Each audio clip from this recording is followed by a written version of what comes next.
I'm Ethan Stone, the Prince of the Netherworld, and right now, I'm kneeling in the initiation hall of the Azure Peak Order, the most prestigious righteous sect, with my gut doing flips. Just yesterday, my dad, Lord Malachar himself, had clapped me on the shoulder with a heavy sigh. "Son," he'd said, "your old man has an important task for you. Infiltrate the Azure Peak Order, go deep undercover for a decade, and clear the final obstacle for our Netherworld's dominion over all realms." So here I was.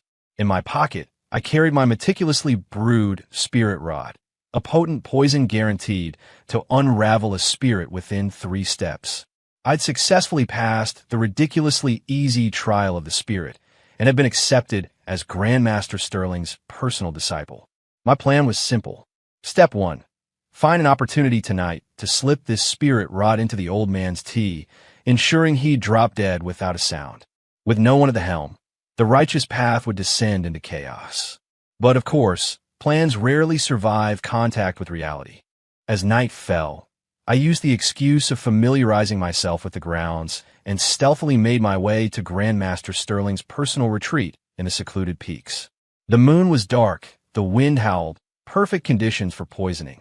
But as I neared his sanctum, I heard a bone-chilling slurp sound coming from within, like someone was sucking down some kind of liquid. My heart seized. I cautiously peered inside. What I saw nearly made me jump out of my skin. My master, Grandmaster Sterling, who'd been all serene wisdom and lofty pronouncements earlier today, was now seated cross-legged on a blood-stained stone. One hand gripped the head of a new disciple who'd just joined that morning. The disciple's body was shriveled, their face frozen in an expression of absolute terror. Grandmaster Sterling's mouth was pressed against a hole in the disciple's skull, his eyes slightly closed, a look of extreme pleasure on his face. He was sucking brains. Crap, my mind went blank. What the hell was my dad's intelligence network doing? Grandmaster Sterling wasn't some righteous leader. He was a full-blown eldritch horror, worse than my own old man. He wasn't a hypocrite. He was a genuine monster. I was so terrified, I wanted to activate the shadow warp my dad had given me for emergencies and peace out of there. But just then, Grandmaster Sterling seemed to sense something. His sucking motion abruptly stopped, and his deep, icy eyes snapped like a flash of lightning straight to my hiding spot. "Who's there?" The voice was soft, but it carried a chilling weight that made my very soul shiver. I froze, too scared to even breathe. Cold sweat immediately plastered my clothes to my back. Grandmaster Sterling slowly rose, casually tossing the shriveled corpse aside, like a used-up coconut shell. He took a step towards me, then another, each one feeling like a stomp on my heart. "Come out." My legs felt like jelly. I knew I couldn't hide anymore. Gritting my teeth, I decided, better to take a gamble than end up as his next juice box. I stepped out of the shadows, forcing a pure and curious smile onto my face. I pointed at the corpse, asking in a shaky voice, "Master, are you helping our fellow disciple with something?" I swear it was the most idiotic excuse I'd ever cooked up. A flicker of surprise crossed Grandmaster Sterling's face. Then he resumed his unfathomable expression. He looked me up and down, his gaze seeming to pierce my very soul. After a long moment, he finally spoke, his voice giving nothing away. "Are you afraid?" Duh. Of course I was. My mind screamed, but my face remained plastered with that innocent grin. No, Master. I just found your healing method rather unique." Grandmaster Sterling fell silent. He looked at me, his eyes growing even stranger. Suddenly, he smiled. It was a genuine smile, as if he'd shed some kind of disguise. "Interesting," he murmured. "To think I have a disciple with such a steadfast spirit." Excellent. Steadfast spirit. My brain sputtered. Dude, look at my knees practically knocking together. Where's the steadfast in that? He seemed to lose interest, waving a hand. "Don't speak of this outside. Your master was merely helping him clear his inner demons. Go now, cultivate well." Clearing inner demons involves sucking out brains. I dare not ask. I quickly bowed. "Yes, master." Disciple takes his leave. I practically stumbled and rolled my way out of the secluded peaks. It wasn't until I reached my disciple's quarters that I collapsed onto the floor, gasping for breath. This was horrifying. This Azure Peak order wasn't righteous at all. It was clearly a demonic den. My dad basically threw me into a den of wolves. This whole undercover thing was a bust. I wanted to go home. The next morning, I showed up to morning lessons rocking two massive dark circles under my eyes and feeling completely out of it. I'd spent the whole night having nightmares about Grandmaster Sterling chasing me with a giant straw, trying to slurp up my brains. Morning lessons were held in the Sanctuary of Serenity, led by our second sister, Jessica Miller. According to my dad's intel, she was the Azure Peak Order's shining star, gentle, kind, incredibly talented, the undisputed darling of every righteous disciple. But after Grandmaster Sterling's little demonstration, I didn't believe a single punctuation mark of that intel anymore. Anyone who could be the second disciple of a brain-sucking old demon couldn't be good news. She was probably a soul-devouring succubus, eating people whole and spitting out bones. I walked into the Sanctuary of Serenity. Sure enough, Jessica Miller was already seated cross-legged on the cushion at the front. She wore a pristine white cloud-patterned gown. Her dark hair cascaded like a waterfall. Her skin was like snow, and a hint of gentle sorrow graced her captivating eyes. She was stunning. Seeing me enter, her sparkling, captivating eyes immediately turned to me, and she offered a gentle smile that could melt glaciers. "Ethan, dear brother, did you rest well last night?" Her voice was soft and sweet, like velvet laced with hooks, making your heart flutter with an unsettling itch. My heart sank. Here we go. This had to be some kind of mind control magic. I quickly activated my Netherworld soul-shielding chant, keeping a sliver of clarity in my mind, while maintaining my harmless, innocent expression. "Thank you for your concern, sister. I rested very well." A flicker of surprise crossed Jessica Miller's eyes. She slowly rose, her delicate steps bringing her closer. A faint, cloyingly sweet scent wafted into my nostrils. "You needn't be so formal, little brother." Her delicate, slender hand reached out, as if to cup my head. "From now on, your sister will take good care of you." My scalp prickled with terror. This was undoubtedly the Crimson Whisper Coven's soul-siphoned touch. If she so much as brushed me, my demonic core would be drained, and I'd become her personal power source. There was no way I'd let her touch me. Just as her hand was about to make contact, I executed a casual stumble, perfectly dodging her. At the same time, I secretly channeled a trace of Shadow Flame aura to shield myself. It was incredibly subtle, but I figured it would be enough to deflect her next move. Jessica Miller's hand froze in midair. The smile on her face also solidified. Her gaze was filled with unprecedented shock and a hint of confusion. My heart sank. Had she seen through me? My paltry demonic abilities were probably just a meager trick compared to this ancient demoness. This was it. I was going to die here today. However, Jessica Miller's next action left me dumbfounded yet again. She slowly withdrew her hand and bowed deeply to me. "Little brother, your spiritual resolve is truly unwavering. Your sister is deeply impressed." Her voice carried a hint of genuine, profound respect. My mind was a whirlwind of questions. The other disciples behind me were also staring, slack-jawed. In their eyes, this was the first time the gentle, kind Sister Jessica had ever shown such deference to a new disciple. Jessica Miller didn't look at me again. She turned and returned to her cushion, beginning today's sermon. But throughout the morning, her gaze kept darting my way, casually, intentionally, at least a dozen times. That look was incredibly complex. Curiosity, admiration, and even a hint of the thrill of finding a worthy opponent. Little did I know, Jessica Miller's heart was already a tempest. She was the Crimson Whisper Coven's chosen saint, a prodigy born once every 10,000 years. She had betrayed her sect and infiltrated the Azure Peak Order to cultivate their highest doctrine, the doctrine of detachment. The key to this doctrine was to sever all worldly attachments and desires, to achieve a heart utterly devoid of impurities. To this end, she used her charm arts daily to test everyone in the sect, watching the supposedly righteous disciples make fools of themselves before her, thereby strengthening her conviction that all men are but mortals. But today, she had hit a wall. The charm art she'd used on Ethan was her innate ability, 3,000 mortal passions. This art was formless, intangible, and went straight for the heart, let alone a new disciple.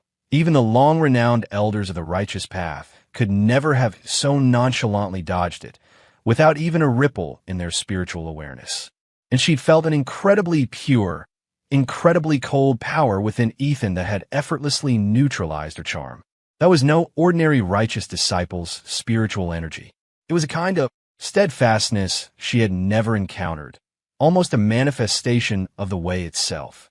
He's terrifying, Jessica Miller thought, her mind reeling. He is my ultimate challenge, my true path. Only with him can my doctrine of detachment truly be tested. I must have him.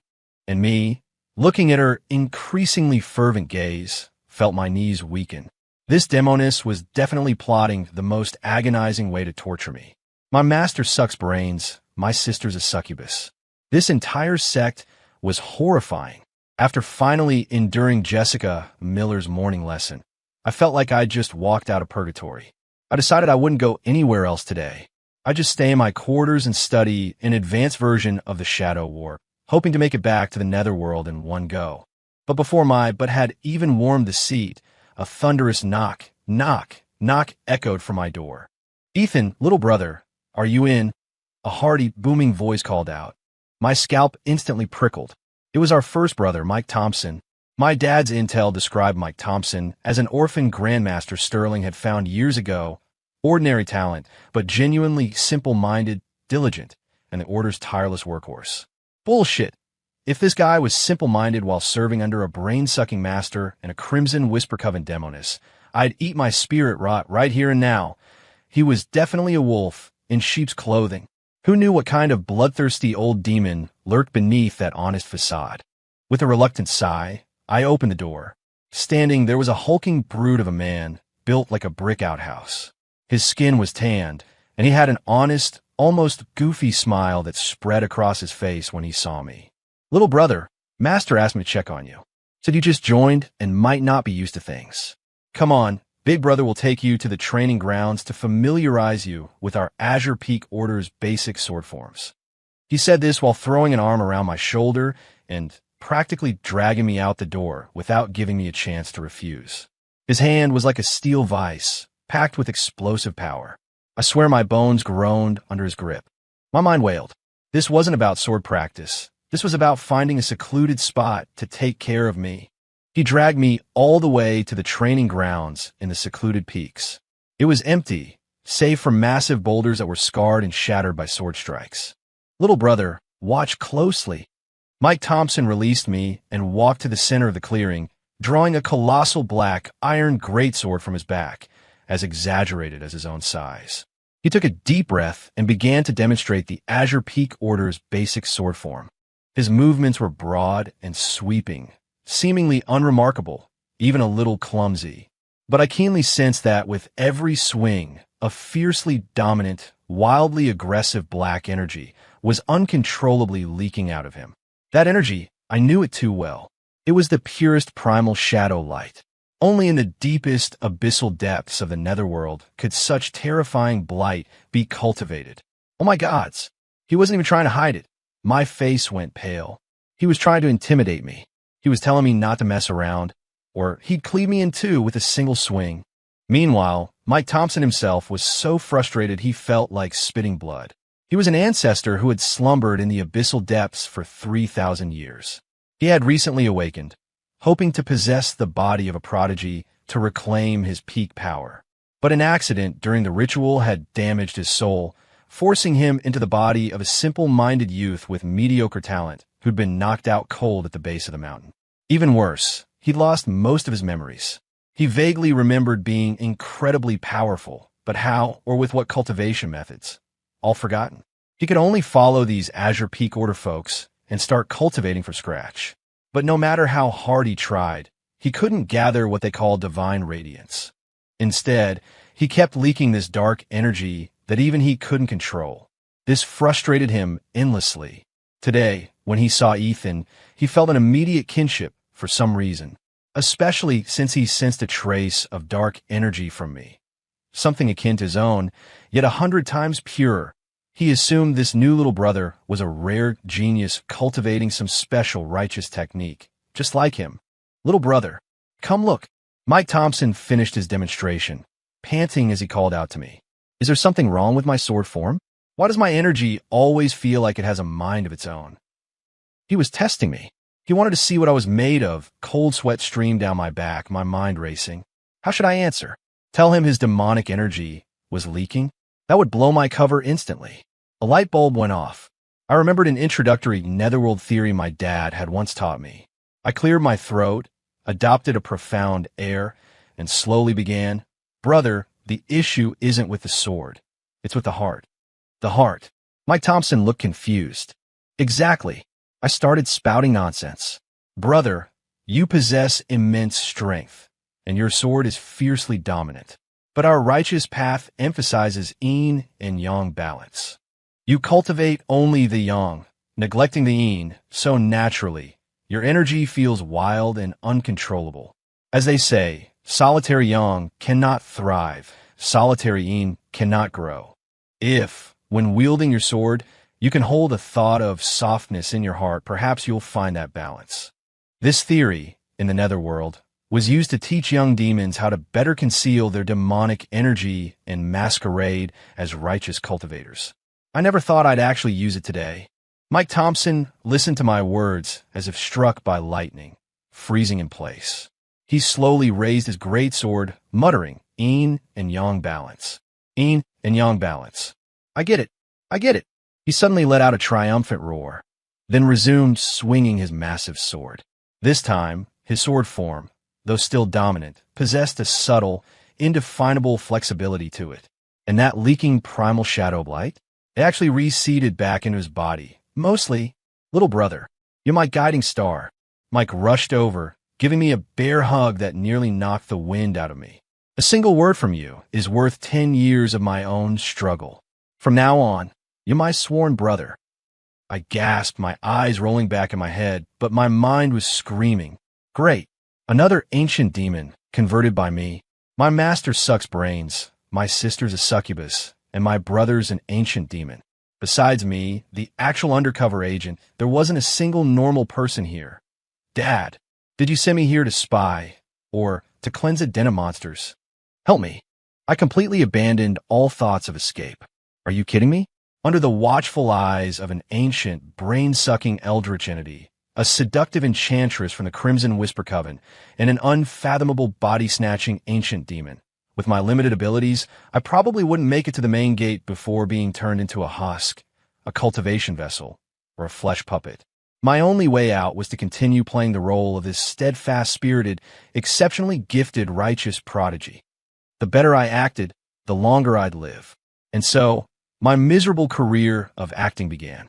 Every day, I navigated the 3 old demons, my nerves constantly on edge, terrified that one wrong word or misplaced expression would blow my cover. For example, Grandmaster Sterling, for some reason, developed an intense fascination with my introductory netherworld, yin and yang balance theory. He'd often summon me to the secluded peaks late at night to discuss the way. Ethan, he'd say, pointing at the moon with a profound look, tell me, what is the way? How would I know? Me? A demon?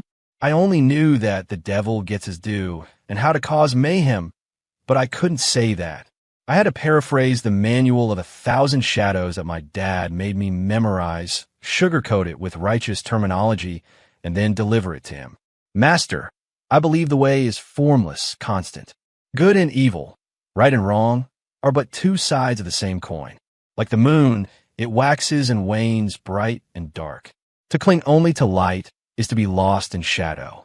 Only by embracing the darkness can one truly understand the light better.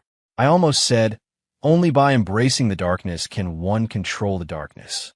Grandmaster Sterling would always fall into a long silence, looking at me with admiration and a hint of pity. You suffer, my child. He'd pat my shoulder. To be born with such profound insight, yet to bear the judgment of the mundane world. Do not worry, your master understands you. Understands what?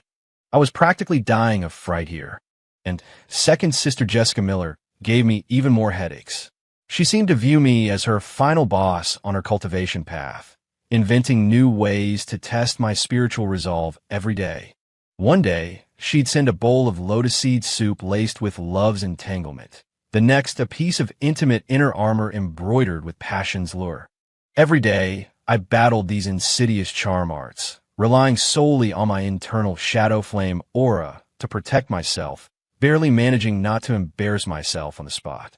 But the more I resisted, the more enchanted and respectful her gaze became.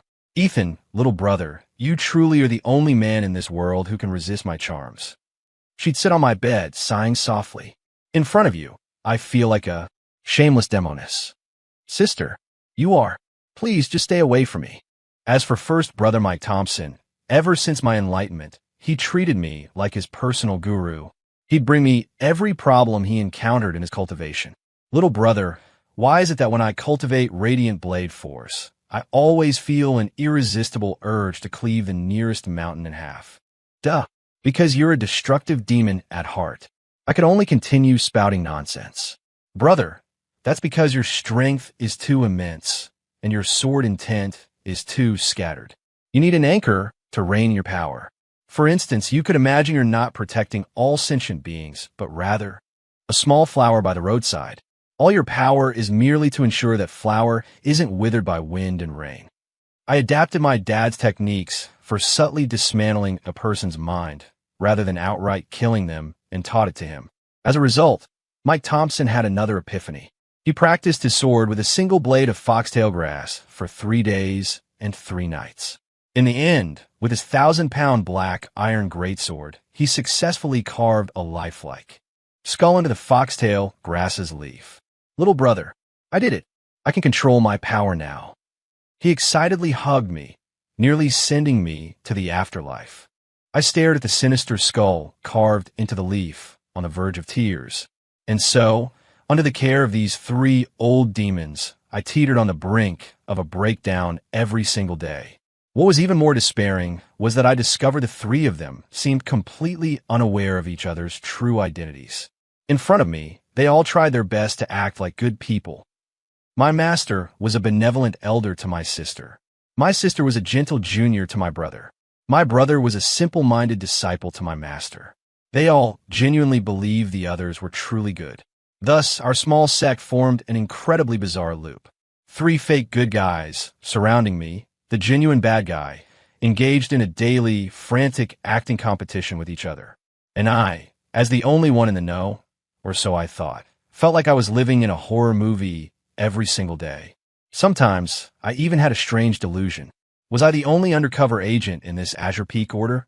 No, that couldn't be. No matter how well they acted, they couldn't hide that deeply ingrained aura of evil. I had to work even harder to play the role of a virtuous and upright disciple to survive among these monsters. To better disguise myself, I began to proactively perform heroic deeds. For instance, I heard there was a bully terrorizing a town at the foot of the mountain.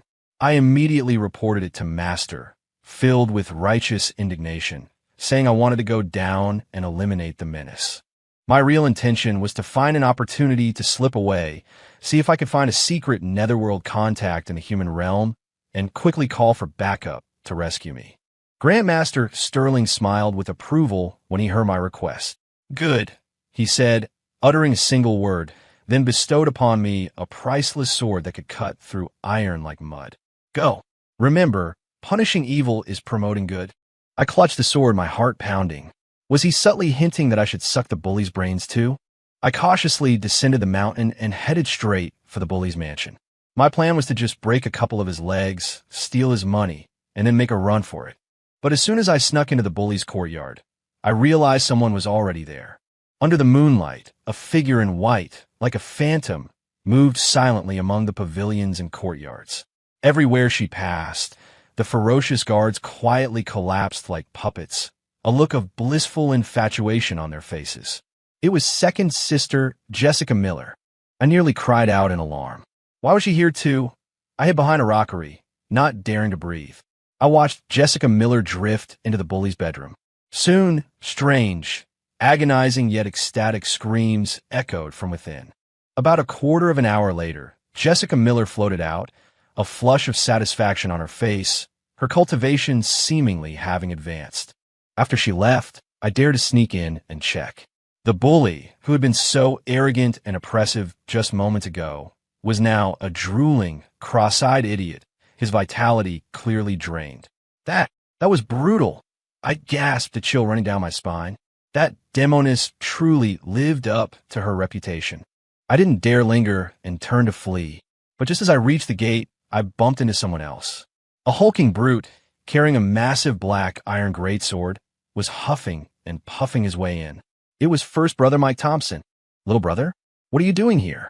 He looked genuinely surprised to see me. I was just passing by, I quickly explained. Perfect timing. He grabbed me. Little brother, you've come just in time. I heard there's a bully here, oppressing men and women alike. I'll come to mete out heavenly justice. You keep watch for me. Without waiting for me to refuse, he kicked open the mansion gates. You scoundrel inside. Your big brother Mike is here to claim your worthless life. His shout woke up half the town.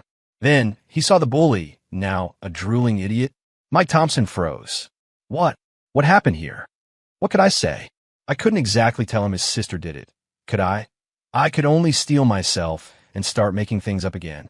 Ahem, brother, you arrived a step too late. This scoundrel, his evil deeds were too numerous. He suffered a heavenly tribulation. Heavenly tribulation? Mike Thompson looked unconvinced. Precisely. I pointed at the idiotic bully, speaking with a serious expression. Brother, look, he's disoriented, acting like a madman. This is exactly what our righteous texts describe as a heart demon backlash. He must have committed too many evil acts, and his inner demons took over, leading to this downfall. Boundless heavenly venerable. Mike Thompson looked at the bully with suspicion, then at me. Suddenly, he slapped his thigh, an expression of dawning realization on his face. I get it. This must have been your doing, little brother. Huh. You must have used some incredibly profound, righteous secret technique, one that goes straight for the heart, to silently detonate his inner demons. Isn't that right? Mike Thompson's eyes were filled with adoration. Little brother, you're truly amazing. This kind of bloodless killing is far more profound than my brute force methods. Me? I begged him, could he please stop adding to my legend? I just wanted to be a quiet little spy. The next day, the story of how the 3 senior disciples teamed up, using peerless Taoist arts to invisibly punish the bully, spread throughout the town at the foot of the mountain. When we returned to the sect, we were given a hero's welcome. Grandmaster Sterling even called me to him, giving me a long, deep look. Ethan, you did well, he said. Better than your master. I didn't know if he was praising me or warning me. I only knew that from that day on, my status within the Azure Peak Order became increasingly subtle. The way they looked at me was no longer like an ordinary junior disciple. Their eyes held awe, admiration, and a hint of wariness. Great. I felt like I'd gone from a promising newcomer to a thorn in the side, whose achievements overshadowed his superiors. My undercover life was getting more exciting by the day. Just as I was constantly on edge, terrified that the 3 old demons would decide it was time to clean house, something unexpected happened. The Azure Peak Order recruited a new batch of auxiliary disciples, responsible for chores like sweeping, carrying water, and farming. Among them was a mute boy assigned to deliver my meals. He was about 15 or 16, very thin, and always wore a timid, eager-to-please smile. Because he couldn't speak, he was often picked on. The official disciples would regularly snatch his food or use him as a punching bag.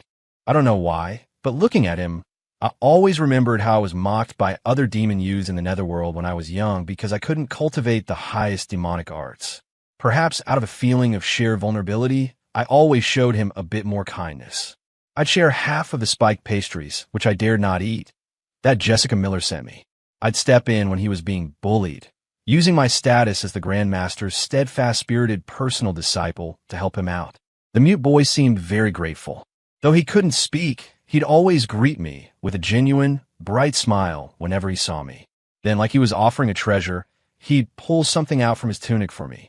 Sometimes it was wild berries he'd picked from his secluded peaks, other times a beautifully polished, shiny stone.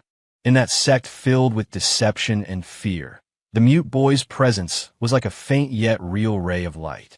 I even had a strange delusion that perhaps this sect wasn't entirely full of monsters. Until that day, the Bladeheart Order's young heir, Arthur Vance Jr., arrived with a retinue of disciples for a friendly exchange at our Azure Peak Order. Arthur Vance Jr. was a leading figure among the younger generation of the Righteous Path, known for being incredibly arrogant and overbearing. As soon as he arrived, he demanded to challenge all of the Azure Peak Order's direct disciples. First Brother Mike Thompson was the first to accept. However, after my enlightenment, he'd been practicing how to control his power, so his attacks were held back. After 300 rounds, he actually fought Arthur Vance Jr. to a draw. This only made Arthur Vance Jr. more smug. Azure Peak Order? Is that all you've got? He sneered, his voice echoing across the training grounds. Your head disciple is a useless fool. Why don't you just rename yourselves the Loser Order? His words completely enraged the Azure Peak Order disciples. But Grandmaster Sterling hadn't spoken, so no one dared to act rashly.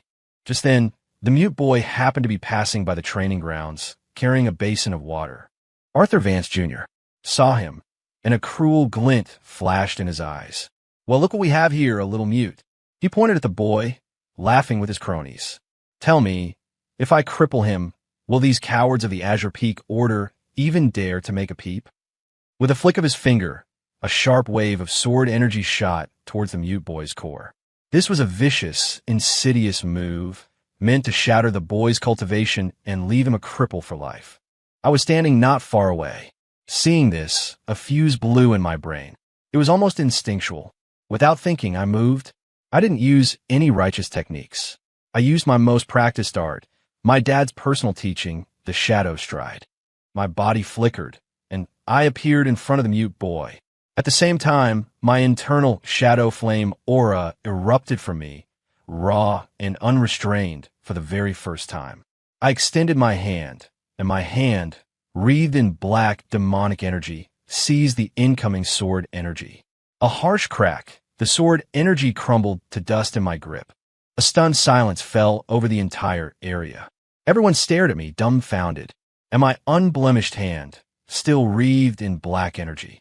An expression of disbelief crossed Arthur Vance Jr.'s face, and I, only after I'd acted, realized what I'd done. Crap, my cover was blown. I had actually used demonic arts in front of everyone for the sake of an insignificant auxiliary disciple. If my dad found out, he'd break my legs. I froze in place, my mind a complete blank. Just then, another anomaly occurred. A sudden gust of wind whipped across the training grounds. A chilling, malevolent aura, 100 times more terrifying than my own shadow flame aura, descended from above. I saw Grandmaster Sterling, who had been sitting calmly on the high platform, eyes closed in meditation, slowly open them. His pupils were no longer their usual black, but a deep, swirling gray, like a bottomless vortex. Har, my disciple, his voice echoed, as if from the deepest chasms of the netherworld, devoid of all emotion, and you die. Before his words finished, his figure vanished from his spot. The next second, he appeared before Arthur Vance Jr. He extended a hand and gently pressed it onto Arthur Vance Jr.'s head. Then, in front of all the Bladeheart Order disciples, he began to feed. Under the gaze of hundreds of disciples, the arrogant Arthur Vance Jr. deflated like a punctured balloon, shriveling before our very eyes. His face was contorted in ultimate fear and agony, but he couldn't even utter a single scream. A few seconds later, Grandmaster Sterling released his hand. Arthur Vance Jr. was now a skin-and-bones husk, collapsing to the ground with a soft thud. Silence. The entire training ground fell into a stunned silence. Everyone was absolutely petrified by this horrifying, bloody scene. The Bladeheart Order disciples, who had been so arrogant just moments ago, now had faces ashen, legs trembling like jelly, barely able to stand. Standing in front of the mute boy, I felt a chill shoot from my soles to the top of my head. He just devoured someone, right in front of everyone, without a shred of concealment. This wasn't a show of force. It was a blatant declaration of war. Had he lost his mind? Grandmaster Sterling finished, as if he'd merely squashed an ant. He slowly turned, his gray, emotionless eyes sweeping over the entire scene. Finally, his gaze landed on me, and on my hand, where the demonic energy had not yet fully dissipated. Crap, my heart sank. I'd exposed my demonic powers. Now, he would surely silence me. However, he merely looked at me quietly for a few seconds. Then, a flicker of approval, a faint smile, appeared on his face. "Ethan," he said, his voice returning to its usual gentle tone, "you did well." He turned to the petrified Blade Heart Order disciples, saying calmly, "Go back and tell your Order Master that Arthur Vance Jr., due to his numerous evil deeds, suffered a heart demon backlash and was executed here at the Azure Peak Order." "Another heart demon backlash? Seriously, old man, could you at least try a different excuse? You just used that one. You really think they'll buy heart demon backlash after you just drained him in front of hundreds of people?" But to my surprise, those Blade Heart Order disciples, as if granted a reprieve, scrambled away, practically tripping over themselves as they hauled Arthur Vance Jr.'s corpse. Not a single person dared to utter another word. A conflict that could have sparked a major war among the righteous sects ended in this incredibly bizarre way. And I, Ethan Stone, became the most dazzling protagonist of this incident. My feat of publicly taking Arthur Vance Jr.'s sword energy head-on to protect an auxiliary disciple instantly spread throughout the entire sect. And that dark energy on my hand? Everyone automatically misinterpreted it as an incredibly profound, incredibly dominant, never-before-seen ancient righteous art. Senior brother Ethan is so cool. To protect a mute kid, he actually dared to confront Arthur Vance Jr. head-on. Was that black energy the legendary divine radiance? So imposing. From today on, senior brother Ethan is my idol. Walking through the sect, I heard such discussions everywhere. Senior brothers and sisters who had once ignored me now respectfully greeted me as junior brother Ethan. I became the Order's undisputed hero, and the mute boy I had saved was utterly overcome with gratitude. He couldn't speak, so he just followed me everywhere, his clear, worshipful eyes fixed on me. Only I knew I was going crazy. That night, Grandmaster Sterling called me to the secluded peaks again. He didn't mention my use of demonic powers. Instead, he handed me an ancient, yellowed scripture. The cover, inscribed with ancient demonic runes, bore 3 massive characters: Soul Eater's Grimoire. Me? Wasn't this one of the 3 forbidden arts of the Netherworld, lost for over 1,000 years? It was said that cultivating it allowed one to devour all souls and use them as one's own. What? Why was he giving this to me? This method is called the Genesis Canon, Grandmaster Sterling said, looking at me with a serious expression. It is an incredibly dominant righteous art from ancient times. Cultivating it requires a steadfast will, otherwise, it is easy to suffer backlash and fall to the demonic path. You call this the Genesis Canon? Are you kidding me, Grandmaster? Do you think I'm blind and can't read demonic script? I see that the method you use today shares similarities with this canon. It seems you are a person of great destiny, Grandmaster Sterling continued. This canon is yours. Strive to cultivate it well, maintain your true heart, and do not stray from the righteous path. He gave me a forbidden demonic art, treating it as a righteous scripture, and he wants me to maintain my true heart, not to fall into evil. Holding the scorching Soul Eater's Grimoire in my hands, I felt my entire worldview shatter all over again. I suddenly had an incredibly absurd, audacious thought. My master, could he actually not tell the difference between good and evil? Once this absurd thought arose, it spread like wildfire in my mind. I began to secretly observe and test him. I found that Grandmaster Sterling, despite his terrifying power and morally ambiguous actions, possessed an infuriating lack of common sense in certain areas. For example, he'd mistake the Netherworld's crimson lotus, a highly toxic plant, and use it as a sacred healing herb in his concoctions. He'd treat the demonic scroll of shadow specters, a dark artifact, as a landscape painting, hanging it in his sanctum, claiming it had artistic flair. He even treated the whisper horn of the Nether, a device for transmitting top-secret demonic commands, as a common musical instrument, casually blowing on it. I became increasingly certain of my guess. My master, this ancient eldritch entity, had no concept of good and evil in his mind at all. His criteria for judging things were probably just one. He liked it, or he didn't. And I, the true-blooded prince of the netherworld, through several coincidental displays of steadfast spirit and that burst of divine radiance that he'd misinterpreted when I saved someone, was actually seen by him as the last hope of the righteous path, a beacon to guide him in understanding good. That's why he gave me this Soul Eater's grimoire, which he saw as powerful, hoping I'd wield that dominant power with a righteous heart. Understanding this, I felt even more despair. My dad sent me to infiltrate and dismantle the enemy from within. Instead, I become the enemy boss's personal life coach and priority protege. What kind of messed up situation was this? Just as I was agonizing over my master, second sister Jessica Miller stirred up new trouble. Ever since my heroic rescue of the mute boy, the way she looked at me had completely changed. Besides the admiration and curiosity, there was now a fervent, almost melting possessiveness. She was no longer satisfied with minor antics like sending pastries or clothes. She started night raids. That's right, night raids. Late one night, I was in my room studying the Soul Eater's grimoire, the Genesis canon, when my door was suddenly blown open by a fragrant breeze. Jessica Miller, clad in a sheer black silk gown that clung to her like a second skin, drifted in like a moonlit fairy. "Ethan, little brother," she began softly, her voice sensuous to the bone.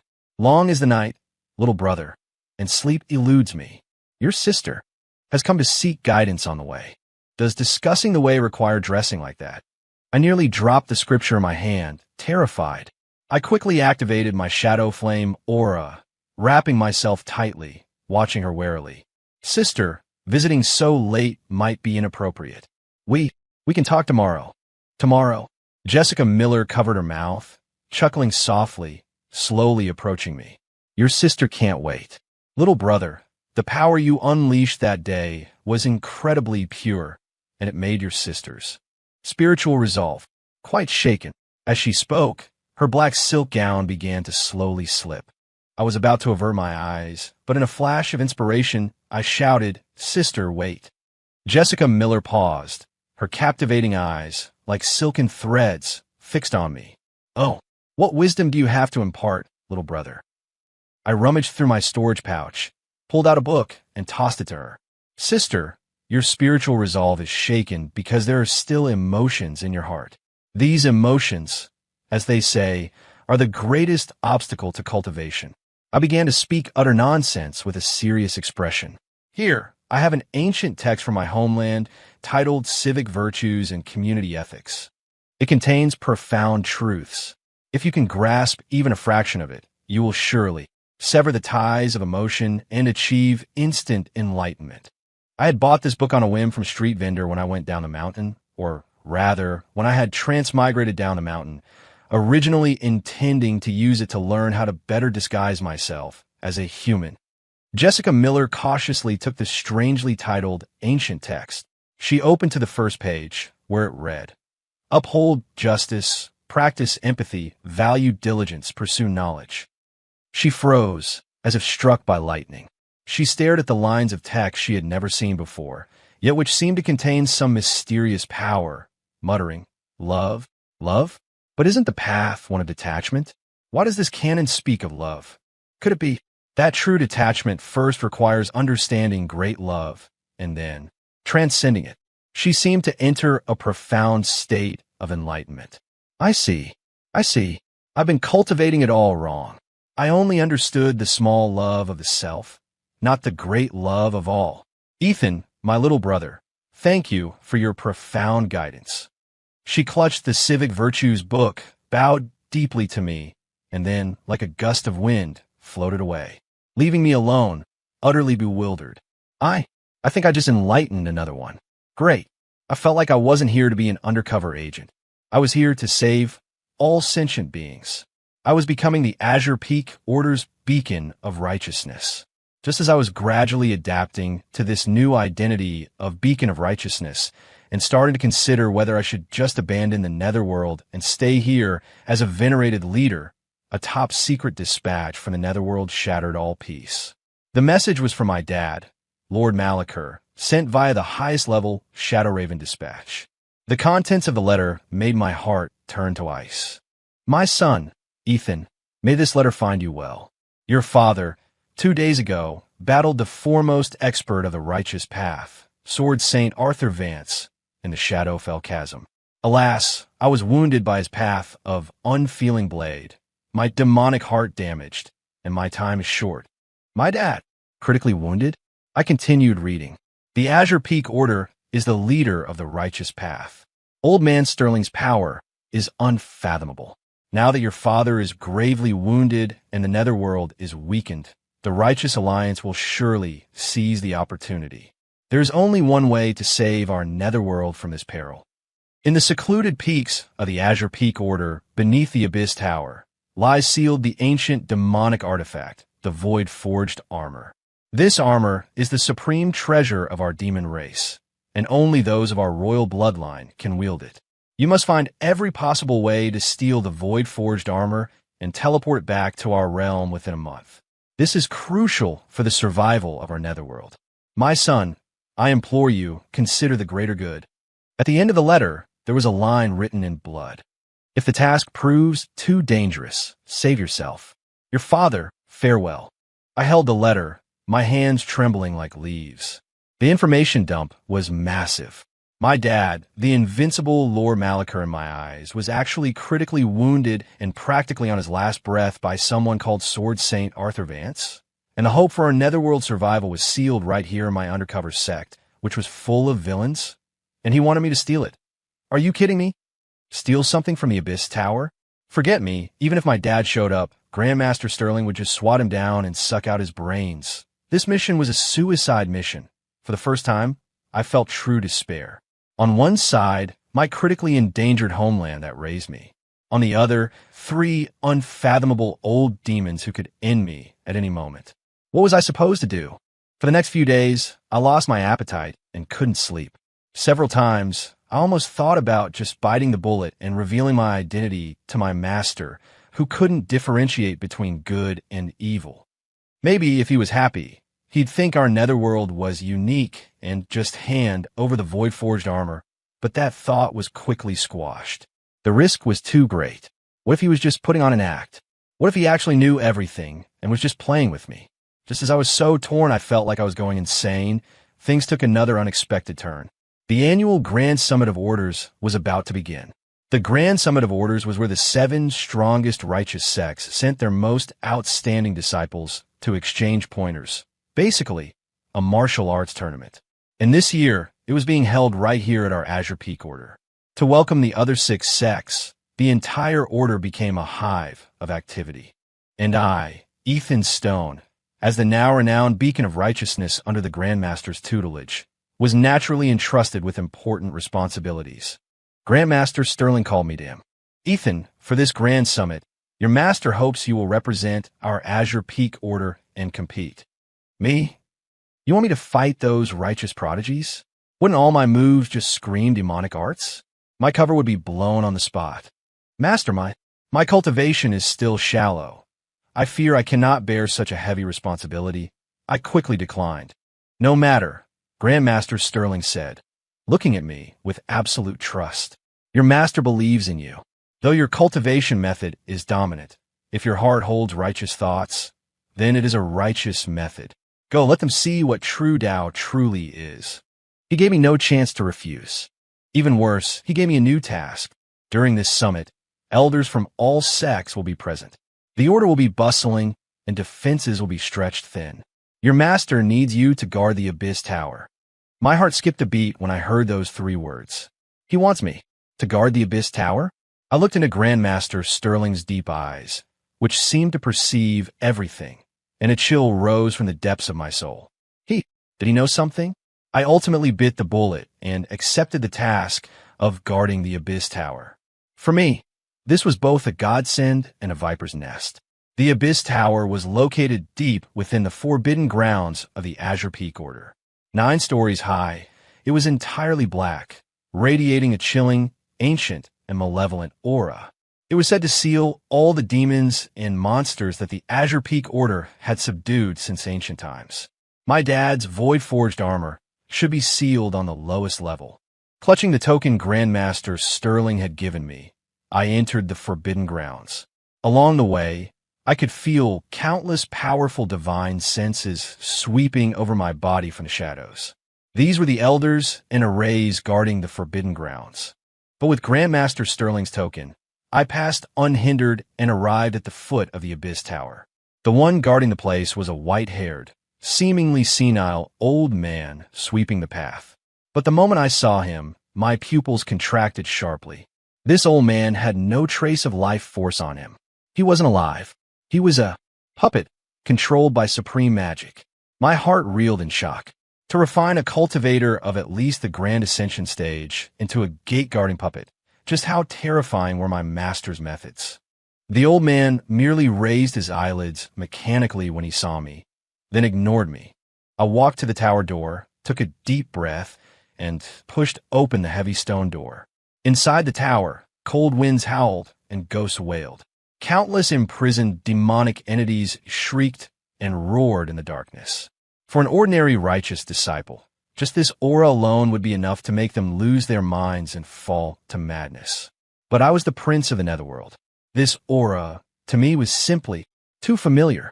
Like coming home, my internal shadow flame aura even began to churn happily on its own. I suppressed my excitement and began to patrol floor by floor. And just as I entered the Abyss Tower, outside, the Azure Peak Order welcomed guests from the other 6 sects. The Grand Summit of Orders officially began. The first day was for battles between young disciples. Our Azure Peak Order was led by first brother Mike Thompson and second sister Jessica Miller.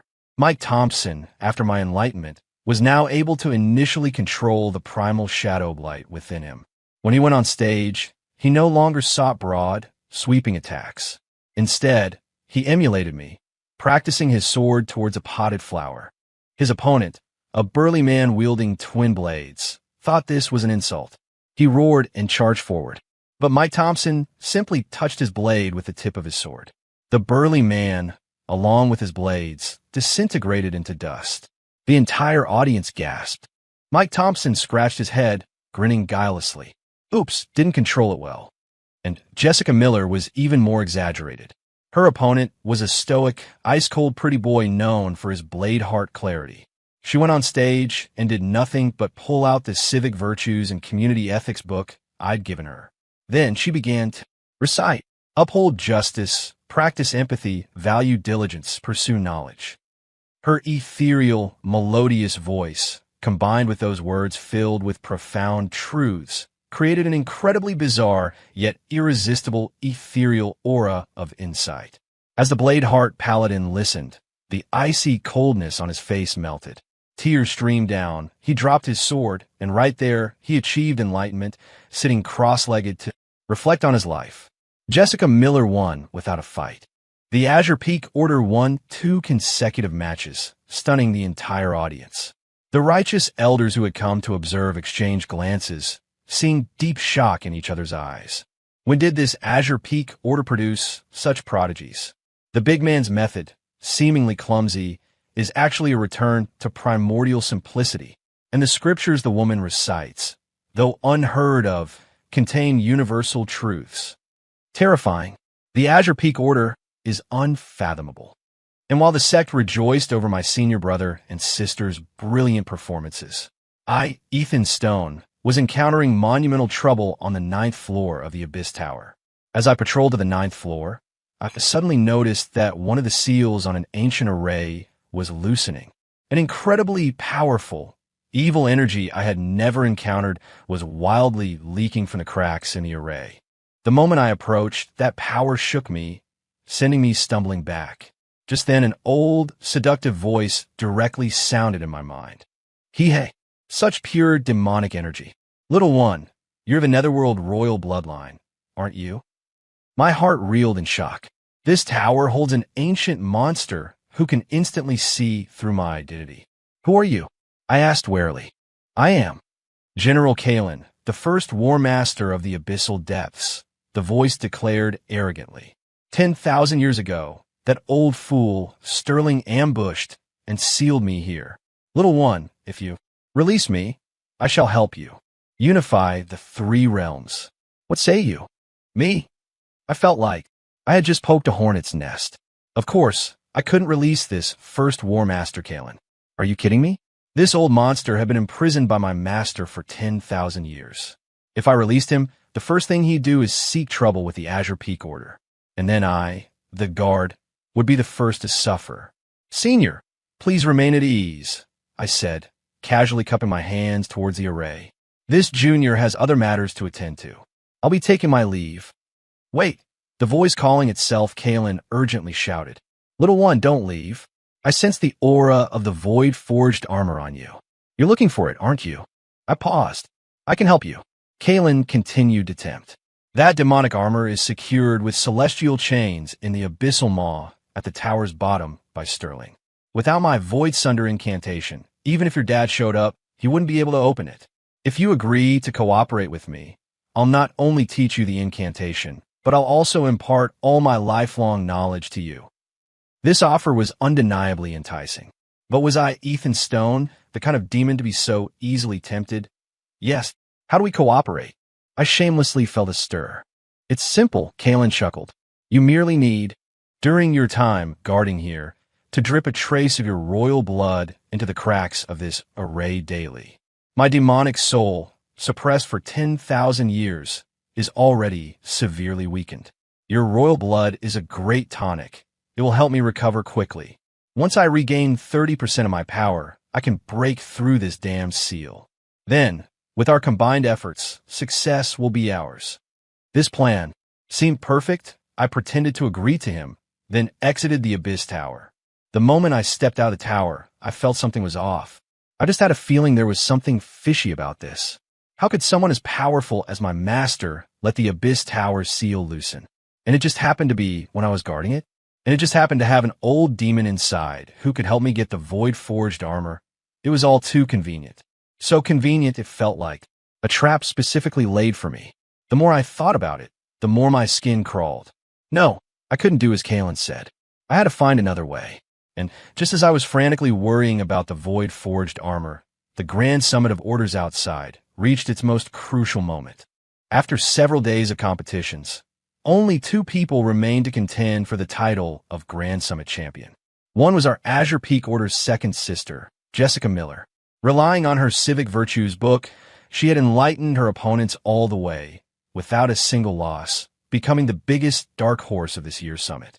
The other was the Blade Hard Order Master, the father of Arthur Vance Jr., whom my master had drained, Sword Saint Arthur Vance. That's right, the same Sword Saint who had wounded my dad. He had come as an elder attending the observation. But because his son had been killed, he was consumed by rage. Disregarding his status, he forced his way into the competition, fighting his way to the end, specifically challenging the Azure Peak Order Grandmaster. Grandmaster Sterling, naturally, disdained to accept the challenge. So, the challenge fell to Jessica Miller, representing the Azure Peak Order. Everyone thought Jessica Miller was sure to lose. After all, that was this Sword Saint, the foremost expert of the righteous path. On the day of the decisive battle, the entire Azure Peak Order Plaza was packed with people. Arthur Vance, his long sword strapped to his back, clad in white, stood emotionlessly in the center of the arena. He was like a drawn blade, sharp and imposing. Jessica Miller, still in her white gown, slowly ascended the stage. In her hands, she still clutched the Civic Virtues book. Where is Sterling? Let him get out here and face death. Arthur Vance demanded coldly when he saw Jessica Miller. Jessica Miller ignored him. She simply looked at the book in her hands and began to recite softly. We must strive for a harmonious community. Demonis, you seek death. Arthur Vance was utterly enraged by her disregard. He drew the long sword from his back and thrust it towards Jessica Miller. It was a single sword strike. Incredibly fast, incredibly cold. It contained the highest essence of his path of unfeeling blade. Everyone closed their eyes, unable to bear watching this beauty meet her demise. However, just as the sword tip was about to pierce Jessica Miller's brow, Jessica Miller slowly raised her head. She closed the book in her hands, looked at the long sword inches from her face, and gently sighed. Alas, even the starkest will bend to the heart's true longing. She uttered a phrase in a language I couldn't understand at all, an ancient tongue, as if from another realm. A spell? Then, I witnessed a scene I would never forget. Arthur Vance's legendary, unyielding, unfeeling blade froze, a mere inch from Jessica Miller's brow. And Arthur Vance himself, as if paralyzed, stood rigid. The coldness and killing intent on his face rapidly melted, visible to the naked eye. In its place was a look of confusion, struggle, and a hint of a fervent, unprecedented tenderness. What did you do to me? He looked at Jessica Miller, his voice trembling. Jessica Miller didn't answer. She extended her hand and, with her fingertip, gently brushed the blade of Arthur Vance's sword. Clang! The unfeeling blade, which had struck terror into the entire netherworld, fell to the ground. Arthur Vance, the foremost expert of the righteous path, looked at Jessica Miller. Suddenly, his knees buckled, and he fell to the ground. He cried. He sobbed like a heartbroken child. I was wrong. I shouldn't have pursued this path of unfeeling blade. For the sake of the sword, I abandoned my wife, estranged my son. I am no man. He clutched Jessica Miller's leg, crying uncontrollably. The entire audience, once again, fell into a stunned silence. And I, standing among the distant crowd, watching this scene, had only one thought. What the hell did Sister just say to him? The Grand Summit of Orders concluded in an utterly absurd manner. Sword Saint Arthur Vance, enlightened by a single phrase from Jessica Miller, immediately abandoned his path of unfeeling blade, announced his retirement from the martial world, and went home to find his wife. The Azure Peak Order became the biggest winner. Jessica Miller also achieved legendary status, becoming the new idol of the righteous path. People said her Tao had surpassed that of the Sword Saint, reaching a godlike realm where her words commanded reality. Only I knew that the phrase she'd uttered was no profound truth. It was clearly an incredibly sophisticated, incredibly insidious Crimson Whisper Coven forbidden art that could directly alter a person's memories and emotions. This demoness was getting more terrifying by the day. And just as the entire sect was still reveling in the joy of victory, something no one expected happened. The Righteous Alliance suddenly declared war on our Azure Peak Order. A purge proclamation issued by the Oracle's Guild spread throughout the entire cultivation world. On the list, the Azure Peak Order was labeled the foremost demonic sect in the world. And the first, second, and third names on the list were none other than my master, Grandmaster Sterling, my sister, Jessica Miller, and my brother, Mike Thompson. The proclamation detailed their countless crimes, too numerous to list. For example, Grandmaster Sterling was accused of cultivating evil arts, consuming disciples' brains, and publicly slaughtering Arthur Vance Jr., the Bladeheart Order's young heir. Second disciple Jessica Miller was actually a Crimson Whisper Coven demoness who used charm arts to bewitch people, causing Sword Saint Arthur Vance's spiritual resolve to collapse. First disciple Mike Thompson was an ancient demon who had taken over a body, cultivating primal shadow blight and harming the innocent. Every accusation was irrefutable, though all were based on misunderstandings. This blew up completely. The Righteous Alliance, under the banner of executing demons and meting out heavenly justice, gathered 36 sects, totaling 100,000 cultivators. They split into 3 legions, marching on our Azure Peak Order. A storm was brewing. The entire Azure Peak Order plunged into unprecedented tension and panic. The ordinary disciples had no idea what was happening. They only knew that overnight they had gone from foremost righteous sect to foremost demonic sect in the world. And I, Ethan Stone, as the beacon of righteousness of this sect, was naturally thrust into the eye of the storm. Countless disciples came to me, asking what we should do. What could I do? I was desperate too. I went to Grandmaster Sterling. He was still his usual nonchalant self, in his sanctum, studying that scroll of shadow specters. Master, the Righteous Alliance is attacking. They say you're a demon. Oh, Grandmaster Sterling responded without lifting his head. Let them come. His tone suggested he was referring not to 100,000 cultivators, but 100,000 gnats. I then went to second sister Jessica Miller. She was engrossed in her civic virtues book. Sister, we're surrounded. They say you're a demoness. I know, Jessica Miller said dismissively, turning a page in her book. Just a bunch of mortals who don't understand great love. Finally, I went to first brother Mike Thompson. He was still practicing his micro-carving on the blade of foxtail grass. Brother, the army is at our gates. They say you're an ancient demon. Huh. Mike Thompson looked up, scratching his head guilelessly. How do they know? Me? You're not even pretending anymore, are you? It's all out in the open, isn't it? I felt like I was being driven insane by these three oddballs. The great battle was imminent, and I, the Netherworld spy, now found myself the only pillar of strength in the entire Azure Peak Order. My master was indifferent, my sister was lost in her studies, and my brother was a few screws loose. All the defensive deployments, all the work of reassuring the disciples, had fallen onto my shoulders. I, a genuine villain, had been thrust into the role of commander, leading the defense of the righteous path. This was quite possibly the most absurd thing in the world. The battle began 3 days later, on a crisp morning. 100,000 righteous cultivators, like a black tide, surged towards our Azure Peak Order's mountain ward from all directions. Various artifacts, flying swords, and talismans rained down upon the grand array. The entire Azure Peak mountain shook violently. The light of the mountain ward flickered, clearly not able to hold for much longer. The disciples and the sect all had ashen faces, their hands and feet cold. And I, standing before the main gate, watching the dense ranks of enemies below, felt an unnatural calm. Just destroy it all. Hurry up. I am tired. Just before the mountain ward was about to shatter, Grandmaster Sterling, who had been sitting serenely in the Grandmaster's hall, finally stirred. He slowly rose. Then, with one step, he walked out of the hall. With another step, he appeared outside the main gate, before the 100,000-strong army.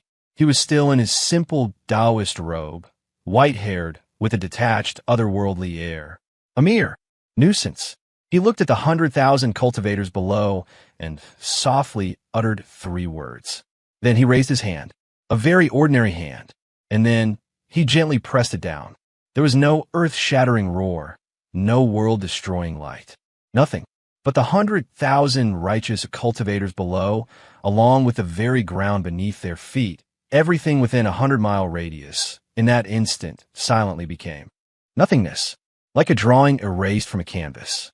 Clean, nothing remained. Only the leader of the Righteous Alliance, an elder whose cultivation had reached the late transcendent stage, had miraculously survived, being further away. He now floated in midair, utterly stunned, his worldview clearly shattered. You, just what are you? The Alliance leader asked in a trembling voice. Grandmaster Sterling didn't answer him. He merely looked up at the sky. Then his entire body began to transform. His Taoist robe tore apart piece by piece. His body began to grow infinitely tall, expanding. Countless gray-scaled, indescribable tentacles stretched out from his back, obscuring the sky. His head transformed into a monstrous, unspeakable form composed of countless chaotic geometric shapes and eyes. A chaotic and malevolent aura from primordial times swept across the entire world. I am an avatar of Nyarlathotep, the heart of chaos, the ultimate end of all things.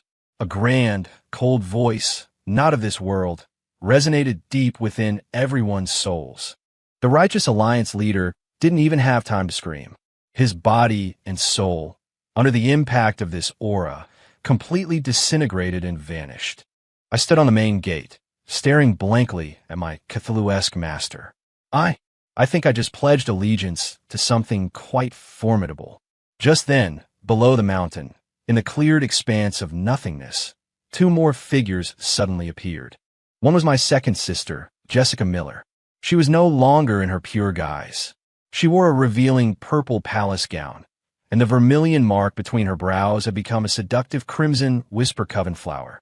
Behind her unfurled a realm of bliss composed of countless pink illusions.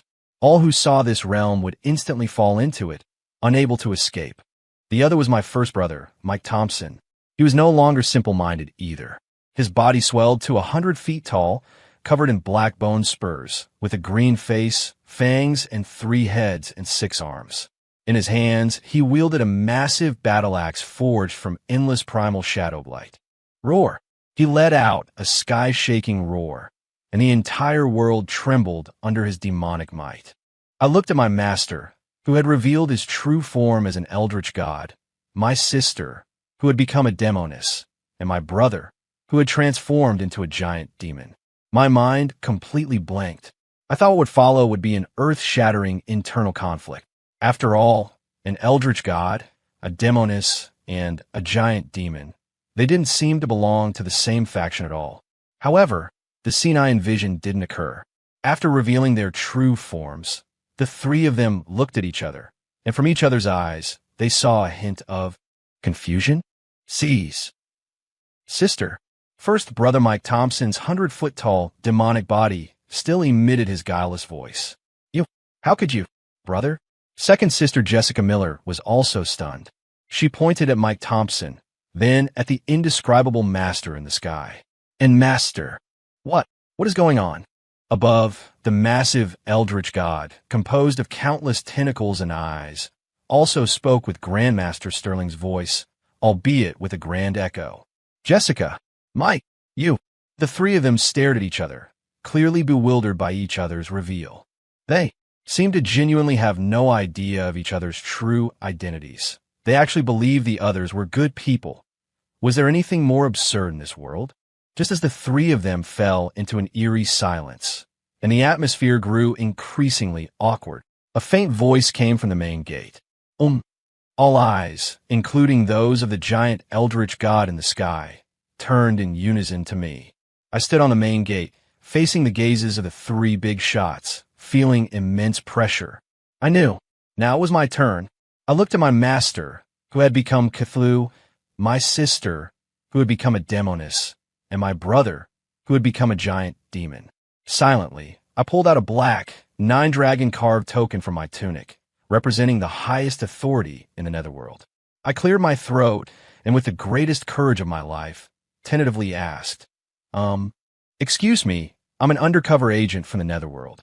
Can I get in on this? The air, once again, solidified. My master's tentacles froze. My sister's seductive smile froze. My brother's roar caught in his throat.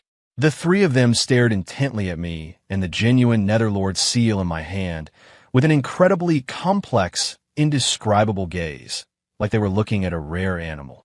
After a long moment, second sister Jessica Miller was the first to burst out laughing. She laughed so hard her body shook, doubling over. An undercover agent? Little brother, you're actually an undercover agent. Immediately after, first brother Mike Thompson let out a thunderous, guileless laugh. Ha ha ha, I knew it. I just felt like you were family, little brother. So we're on the same team after all. Above, the giant eldritch god also let out a deep, rumbling laugh that seemed to shake space itself. Interesting. Utterly fascinating. I looked at these 3 villains roaring with laughter, and my mind was utterly confused. What was going on? This wasn't how the script was supposed to go, was it? In the end, our Azure Peak Order, in a way no one expected, unified the righteous path. There was no other choice. Faced with an ancient eldritch god who could casually wipe out 100,000 cultivators, a Crimson Whisper Coven demoness who could make even the Sword Saint kneel, and an ancient ancestor from the abyssal depths who had regained his memories, the remaining righteous sects had no option but to surrender. And I, Ethan Stone, Prince of the Netherworld, the most failed undercover agent in history, became the most awkward presence in this farce. After the battle, the 4 of us, master and disciples, held a confession session in the Azure Peak Order's Grand Hall. Grandmaster Sterling retracted his tentacles, transforming back into the detached, otherworldly old man. He said he wasn't actually Nyarlathotep. He was just an ancient entity who'd gained self-awareness in the primordial chaos. He had come to the human realm out of boredom to experience order and good versus evil, but it seemed it hadn't been very successful. Second sister Jessica Miller also withdrew her charm arts, transforming back into the gentle, shining star. She said she didn't actually want to be a demoness. She just wanted to find a quiet place to thoroughly study that civic virtues and community ethics book. First Brother Mike Thompson also returned to his honest, hulking form. He said he had regained his memories and remembered that he used to be quite wicked. But these past few years of being simple-minded in the Azure Peak Order felt quite nice. So he decided that from now on, he'd be a good demon. Then, the three of them simultaneously looked at me. Little brother, Grandmaster Sterling asked me kindly, what about you? You, the undercover agent, what are your plans now? What plans could I possibly have? I looked at the Netherlord seal in my hand, then at my dad's letter saying his time is short. I sighed and recounted the situation in the Netherworld to the three of them, exactly as it was. I said my dad was critically ill. The Netherworld was now leaderless and being hunted down by the remnants of that path of unfeeling blade, on the verge of utter collapse. My visit was to steal, to retrieve our clan's sacred artifact, the void-forged armor. After I finished, the three of them fell silent. The atmosphere in the grand hall became incredibly solemn. I thought they were about to turn on me. After all, I had been deceiving them from beginning to end. However, Grandmaster Sterling slowly nodded. Understood. Then he said to my brother, Mike, go to the Abyss Tower. Bring that void-forged armor metal contraption to Ethan.